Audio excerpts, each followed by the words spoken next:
ಈ ತರ ಫ್ರೆಂಡ್ ಸಿಕ್ಕಿರೋದು ಈ ಜನ್ಮದ ಪುಣ್ಯ ತೋರ್ಸ್ತು ಕಣೋ.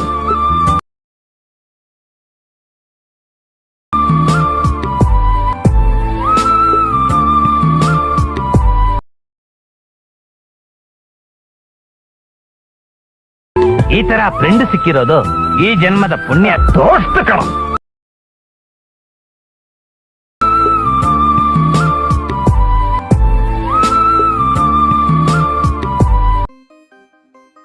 ಓಕೆ ಫ್ರೆಂಡ್ಸ್, ಎಲ್ರಿಗೂ ಮತ್ತೊಂದು ಹೊಸ ವಿಡಿಯೋಗೆ ಸ್ವಾಗತ. ಇವಾಗಲೇ ನೀವು ಪ್ರಿವ್ಯೂನಲ್ಲಿ ವಿಡಿಯೋನ ನೋಡ್ಕೊಂಬರಲ್ಲ, ಆ ರೀತಿ ಫ್ರೆಂಡ್ಶಿಪ್ ಚಾಟ್ಸ್ನ ನೀವು ಕೂಡ ನಿಮ್ಮ ಫ್ರೆಂಡ್ದು ಹಾಗೆ ನಿಮ್ಮ ಫೋಟೋನ ಯೂಸ್ನ ಮಾಡ್ಕೊಂಬಿಟ್ಟು ವಿಡಿಯೋನ ಯಾವ ರೀತಿ ಕ್ರಿಯೇಟ್ ಮಾಡೋದು ಅಂತ ಈ ವಿಡಿಯೋದಲ್ಲಿ ಫುಲ್ ನೀಟಾಗಿ ಹೇಳ್ಕೊಡ್ತೀನಿ. ಹಾಗಾಗಿ ವಿಡಿಯೋನ ಯಾರು ಕೂಡ ಸ್ಕಿಪ್ ಮಾಡ್ಕೊಬೇಡಿ. ವಿಡಿಯೋ ಇಷ್ಟ ಆದರೆ ಲೈಕ್ನ ಮಾಡಿರಿ ಮತ್ತು ಚಾನಲ್ಗೆ ಯಾರ್ಯಾರು ಹೊಸ್ತಾಗಿ ಬಂದಿದ್ದೀರಿ ಅವರೆಲ್ಲರೂ ಸಬ್ಸ್ಕ್ರೈಬ್ನ ಮಾಡ್ಕೋರಿ.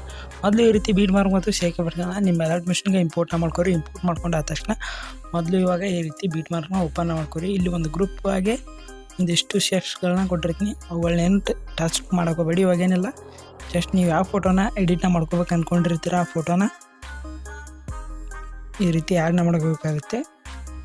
ಈ ರೀತಿ ಆ್ಯಡ್ ಮಾಡ್ಕೊಂಡು ಆದ ತಕ್ಷಣ ಈ ಫೋಟೋನ 4.55 ಸೆಕೆಂಡ್ಗೆ ಬಂದುಬಿಟ್ಟು ಇಷ್ಟು ಡ್ರ್ಯಾಗ್ನ ಮಾಡ್ಕೊರಿ. ಡ್ರ್ಯಾಗ್ ಮಾಡ್ಕೊಂಡು ಆದ ತಕ್ಷಣ ಇದೇ ಫೋಟೋನ ಇನ್ನೊಮ್ಮೆ ಕಾಪಿ ಮಾಡ್ಕೊಂಡ್ಬಿಟ್ಟು ಇವಾಗ ಮತ್ತೆ ಇಲ್ಲಿ 9.28 ಸೆಕೆಂಡ್ಗೆ ಬಂದುಬಿಟ್ಟು ಇದನ್ನ ಒಳ್ಳೆ ಪೇಸ್ಟ್ನ ಮಾಡಬೇಕಾಗುತ್ತೆ. ಮತ್ತು ಎಕ್ಸ್ಟ್ರಾ ಇರೋ ಪಾರ್ಟ್ನ ಈ ರೀತಿ ಕಟ್ನ ಮಾಡ್ಕೊರಿ. ಕಟ್ ಮಾಡ್ಕೊಂಡು ಆದ ತಕ್ಷಣ ಇಲ್ಲಿ ಬಿಟ್ ಮಾರ್ಕ್ಗಳು ಇರ್ತವೆ, ಆ ಬಿಟ್ ಮಾರ್ಕ್ಗಳಿಗೆ ತಕ್ಕಂತೆ ಈ ರೀತಿ ಕಟ್ನ ಮಾಡ್ಕೊರಿ. ಈ ರೀತಿ ಕಟ್ ಮಾಡ್ಕೊಂಡು ಆದ ತಕ್ಷಣ ಇವಾಗ ಮತ್ತೆ ಬ್ಯಾಗ್ ಬಂದುಬಿಟ್ಟು ಶೇಕ್ ಎಫೆಕ್ಟ್ಸ್ನ ಓಪನ್ ಮಾಡ್ಕೊರಿ. ಓಪನ್ ಮಾಡ್ಕೊಂಡ ತಕ್ಷಣ ಇಲ್ಲಿ ಒಂದೊಂದು ಫೋಟೋಗಳಿಗೆ ಒಂದೊಂದು ಎಫೆಕ್ಟ್ ಇರುತ್ತೆ. ಹಾಗಾಗಿ ಫಸ್ಟ್ನೇ ಎಫೆಕ್ಟ್ನ ಈ ರೀತಿ ಕಾಪಿ ಮಾಡಿಕೊಂಡು ಬಿಟ್ ಮಾರ್ಕ್ಗೆ ಬಂದುಬಿಟ್ಟು ಇಲ್ಲಿ ಫಸ್ಟ್ನೇ ಫೋಟೋಗೆ ಈ ರೀತಿ ಪೇಸ್ಟ್ನ ಮಾಡ್ಕೊತಾ ಇದ್ದೀನಿ. ಈ ರೀತಿ ಪೇಸ್ಟ್ ಮಾಡ್ಕೊಂಡು ಆದ ತಕ್ಷಣ ಮತ್ತೆ ಬ್ಯಾಕ್ ಬಂದುಬಿಟ್ಟು ಇವಾಗ ಮತ್ತೆ ಎರಡನೇ ಎಫೆಕ್ಟ್ನ ಕಾಪಿ ಮಾಡ್ಕೋತಾ ಇದ್ದೀನಿ.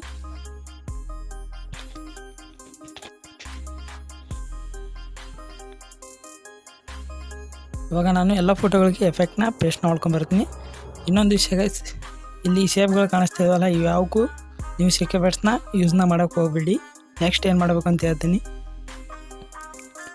ಇವಾಗ ನಾನು ಇಲ್ಲಿ ಎಲ್ಲ ಫೋಟೋಗಳಿಗೆ ಎಫೆಕ್ಟ್ನ ಆ್ಯಡ್ ಮಾಡ್ಕೊಂಡಿದ್ದೀನಿ. ಇವಾಗೇನಿಲ್ಲ, ಇಲ್ಲಿ ಇಮೇಜ್ ಮತ್ತು ಒಂದು ಶೇಪ್ ಎಫೆಕ್ಟ್ ಮತ್ತು ಬ್ಯಾಕ್ಗ್ರೌಂಡ್ ಇಮೇಜ್ ಅಂತ ಕಾಣಿಸ್ತಾ ಇದೆ. ಈ ರೀತಿ ಬ್ಯಾಕ್ಗ್ರೌಂಡ್ ಇಮೇಜ್ ಮೇಲೆ ಕ್ಲಿಕ್ ಮಾಡ್ಕೊಂಡು ಕಲರ್ ಆ್ಯಂಡ್ ಫಿಲ್ಲಲ್ಲಿ ಹೋಗ್ಬಿಟ್ಟು ಇಲ್ಲಿ ನೀವು ಯೂಸ್ ಮಾಡಿರೋ ಫೋಟೋದು ಅದೇ ಫೋಟೋನ ಬ್ಯಾಕ್ಗ್ರೌಂಡ್ ಇಮೇಜ್ ಆಗಿ ಮಾಡ್ಕೊರಿ. ಮಾಡ್ಕೊಂಡು ಆದ ತಕ್ಷಣ ಇಮೇಜ್ 2 ಅಂತ ಇದೆಯಲ್ಲ, ಇಲ್ಲಿ ಆ್ಯಸ್ ಯೂಸಲ್ ಅದೇ ರೀತಿ ಕಲರ್ಸ್ ಆ್ಯಂಡ್ ಫಿಲ್ನಲ್ಲಿ ಹೋಗ್ಬಿಟ್ಟು ಚೌಕ್ ಬಾಕ್ಸ್ನಲ್ಲಿ ಕ್ಲಿಕ್ ಮಾಡ್ಕೊಂಡು ಯಾವ ಫೋಟೋ ಸೆಲೆಕ್ಟ್ನ ಮಾಡ್ಕೋಬೇಕು ಆ ಫೋಟೋನ ಈ ರೀತಿ ಸೆಲೆಕ್ಟ್ನ ಮಾಡ್ಕೊರಿ.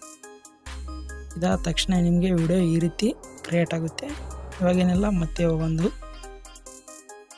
ಓವರ್ಲೇನ ಕೊಟ್ಟಿರ್ತೀನಿ, ಅದನ್ನು ಕೂಡ ಇವಾಗ ಆ್ಯಡ್ನ ಮಾಡ್ಕೋಬೇಕಾಗುತ್ತೆ. ಈ ರೀತಿ ಆ್ಯಡ್ ಮಾಡ್ಕೊಂಡು ಆದ ತಕ್ಷಣ ಇದನ್ನ ಈ ರೀತಿ ಮೂವ್ ಆ್ಯಂಡ್ ಟ್ರಾನ್ಸ್ಫರ್ನಲ್ಲಿ ಹೋಗಿ ಸ್ವಲ್ಪ ದೊಡ್ಡದಾಗಿ ಮಾಡ್ಕೊಂಡಾದ ತಕ್ಷಣ ಬ್ಲೆಂಡಿಂಗ್ನಲ್ಲಿ ಹೋಗಿ ಲೈಟನಲ್ಲಿ ಹೋಗಿ ಸ್ಕ್ರೀನ್ ಅಂತ ಕೊಟ್ಕೋರಿ. ಇವಾಗ ನಿಮಗೆ ವಿಡಿಯೋ ಈ ರೀತಿ ಕಂಪ್ಲೀಟಾಗಿ ರೆಡಿ ಆಗುತ್ತೆ.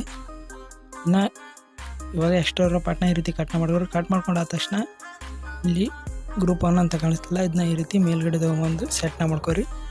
ಅವಾಗ ಮಾತ್ರ ನಿಮಗೆ ವಿಡಿಯೋ ಈ ರೀತಿ ರೆಡಿ ಆಗುತ್ತೆ. ವಿಡಿಯೋ ಏನಾದರೂ ಇಷ್ಟ ಆದರೆ ಲೈಕ್ನ ಮಾಡಿರಿ ಮತ್ತು ಚಾನಲ್ಗೆ ಯಾರ್ಯಾರು ಹೊಸ್ತಾಗಿ ಬಂದಿದ್ದೀರಾ ಅವರೆಲ್ಲರೂ ಸಬ್ಸ್ಕ್ರೈಬ್ನ ಮಾಡ್ಕೊರಿ.